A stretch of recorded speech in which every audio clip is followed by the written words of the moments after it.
A very good morning to beloved teachers and fellow friends. I humbly thank you for inviting me to give a speech entitled How to Manage Stress. As all of you know, without the proper stress management techniques, the consequences can be very devastating. The consequences of stress can be expressed in three ways. The first one is physical symptoms, feelings, and behavior. You'll all have that moment when you feel your stomach is inert, your muscles are tenses, and you feel defeated and unhappy when you try to think a solution for the way out, but your mind is blank. You are stressed. I have high interest in the topic of stress management, particularly it's how it's applied to university students, because a typical university student is faced with all kinds of stress. I would like to share with you some factors that cause stress and how you may manage it and make it your university life more enjoyable. The first reason of stress I would like to talk about is the amount of schoolwork. University can be so demanding due to such a heavy workload that students are expected to keep up with. One can easily get overwhelmed with the many final papers, midterms, exams, tests, and projects. Without the good strategy for tackling with these assignments, a student can easily develop stress. This is especially when there are tight deadlines to be met. And the second factor is pressure to do well.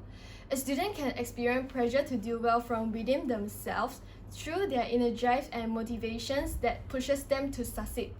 Most of them try to do their best to get good grades, and most students say that their grades have a direct effect on their level of stress.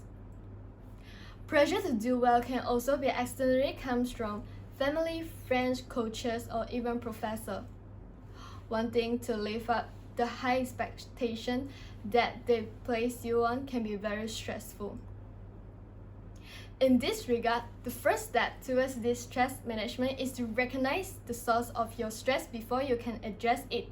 Once you realize why you are stressed, keep a journal by writing down everything that you feel it and make it feel more relief and follow you to pinpoint any trends in your stress.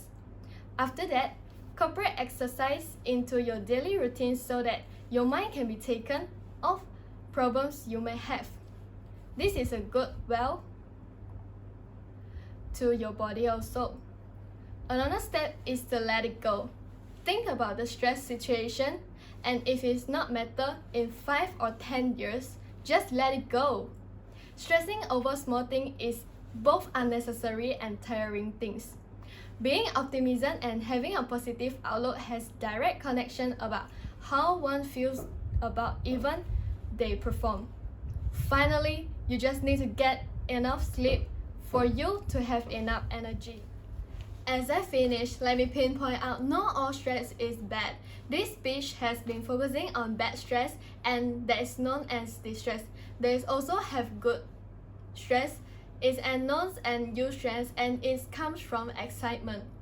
However, to focusing on managing in negative stress, I urge you to remember all the tips as well as the causes. Finally, you should not ignore the fact that stress occurs in everybody's life. You have to manage it in one way or another regardless of the reasons. So I will end my speech here. Thank you for lending me your ears. I hope that my speech today will be useful to all of you. Thank you.